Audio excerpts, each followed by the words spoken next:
दोस्तों, आप सभी का स्वागत है। आज हम लोग बक्सर युद्ध के बारे में डिस्कशन करेंगे।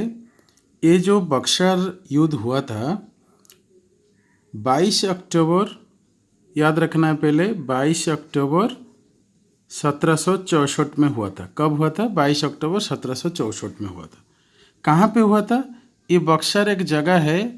अभी अगर बात करेंगे, ये बिहार में है। कहाँ पे है? बिहार में। उसी ज़माने में बिहार बंगाल के साथ था, तो बंगाल था, लेकिन अभी बक्सर कहाँ पे है? बिहार पे है। ठीक है। इस बक्सर जगह में आप याद रखिए, और भी एक युद्ध हुआ था जिसका नाम है चौसा युद्ध। बैटल ऑफ चौसा हुआ था, जो हम लोग 1539 में हुआ था। वो दूसरे लेसन में बताऊंगा। ठीक है। तो अभी के लिए बैटल ऑफ बक्सर के बारे में डिस्कशन करते हैं। और एक चीज़ और भी ध्यान रखिए, ये जो बक्सर है, इसमें इसको सिटी ऑफ महर्षि विश्वनाथ भी कहते हैं। सिटी ऑफ महर्षि विश्वनाथ भी कहते हैं। जो विश्वनाथ ऋषि थे, मतलब यहाँ पे उनका बहुत कुछ अच्छा अच्छा काम हुआ था, उनका सब ये एक्टिविटीज़ था, इसलिए इसको सिटी ऑफ महर्षि विश्वनाथ भी कहते हैं। चलिए हम अभी डिस्कशन करते हैं इस तरह बैटल वाला बक्सर। ठीक है। देखिए, मैं आपको चीज़ बताता हूँ। युद्ध होगा तो मतलब किसके किसके बीच में हुआ, ये तो जानना जरूरी है। पहले चलिए उसको डिस्कशन करते हैं। ये जो युद्ध हुआ था, असल में ईस्ट इंडिया कंपनी एक तरफ था, और दूसरे तरफ कौन था? यहाँ पे तीन राजा थे। मतलब आप ये बोल सकते हैं ये एक राजा है। ठीक है। मैं समझाने के लिए लिख रहा हूँ। ये कोई राजा जैसा दिखता नहीं है, ये भी एक राजा थे। तो बात क्या है, यहाँ पे तीन राजा का आर्मी था। इसका नाम मैं अभी लिखूँगा। ये है मीर कासिम। कौन है? मीर कासिम। ये मीर कासिम है। ठीक है। और ये जो है, ये आपका शाह आलम, दूसरा वाला शाह आलम। ठीक है। और ये जो है, उनका नाम था शुजा उद्दौला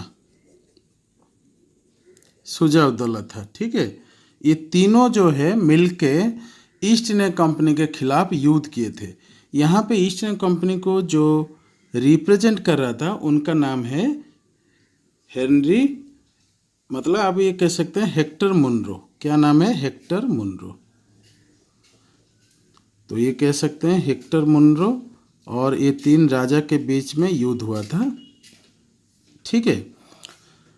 और आप यहाँ पे एक चीज़ और देख लीजिए, इसका भी एक आर्मी होगा, इसका भी एक आर्मी होगा, इसका भी एक आर्मी होगा। ये कॉम्बाइंड फोर्स हुआ। कॉम्बाइंड फोर्स, ये तीनों मिल के इनके अगेंस्ट में युद्ध किए। ठीक है।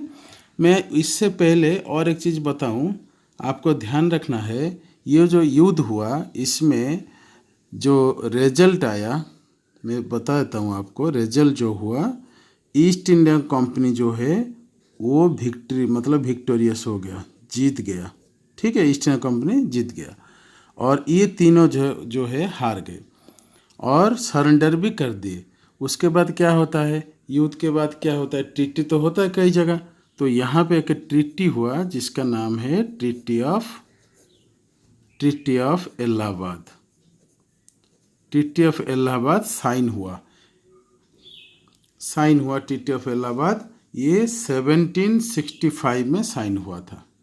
ट्रीटी ऑफ इलाहाबाद कब हुआ था साइन? 1765, मतलब 12 अगस्त 1765 को ये साइन हो। ये बहुत इम्पोर्टेंट है, इसको ध्यान रखना चाहिए। ठीक है। और किसके किसके बीच में साइन हुआ? ये जो शाह आलम थे, शाह आलम और रॉबर्ट क्लाइव। ठीक है। रॉबर्ट क्लाइव बाद में यहाँ पे गवर्नर थे, फिर दोबारा बन गए। हाँ, ये एक्चुअली इंग्लैंड चले गए थे बीच में, और वहाँ पे बहुत उनका अप्रिसिएशन हुआ, तारीफ हुआ। गवर्नमेंट ने, ऑक्सफोर्ड यूनिवर्सिटी ने इनको डिग्री भी दे दिया डॉक्टरेट का, भले ही वो ज़्यादा पढ़े लिखे नहीं थे। कोई बात नहीं।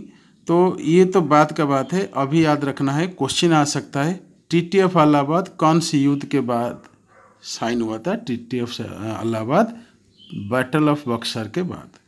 कब साइन हुआ था? 12 अगस्त 1765। किसके किसके बीच में? शाह आलम और रॉबर्ट क्लाइव। ठीक। और एक चीज़ बताना चाहता हूँ, ध्यान रखना है, कई बार ये भी क्वेश्चन आ सकता है, ये जो तीनों थे कहाँ का राजा थे? ठीक है, ये चीज़ आपको ध्यान रखना है, ये चीज़ बहुत इम्पोर्टेंट है। जो मीर कासिम था वो बंगाल का था। कहाँ का था? बंगाल का था। और ये जो थे शुजाउद्दौला, ये थे अवध।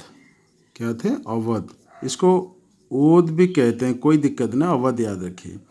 और शाह आलम जो है वो मुगल का था। ठीक। थोड़ा सा और एक्सप्लेन कर देता हूँ। देखिए, जैसे मान लीजिए मैं कोशिश करता हूँ, जैसे ये हुआ आपका, मान लीजिए इंडिया है। ठीक है, समझने के लिए कर रहा हूँ। आप देखिए यहाँ पे बक्सर था। क्या था? ये था बक्सर। ये हो गया आपका बक्सर, बिहार का एक जगह है। ठीक है। ये जो मीर कासिम थे वो बंगाल के थे, मतलब यहाँ पे मीर कासिम थे, मीर कासिम। और मुगल जो थे, मतलब नॉर्दर्न पार्ट में ये कर रहे थे, तो यहाँ पे कौन थे? शाह आलम थे, शाह आलम थे। और ये जो अवध थे, यहाँ पे अवध था, अवध का कौन था? यहाँ पे शुजाउद्दौला थे। ठीक है, मैं समझाता हूँ। शुजाउद्दौला, ये आप सोचिए, जब ईस्ट इंडिया कंपनी पूरा जीत गया तो बहुत बड़ा एरिया हो गया कि नहीं इनका।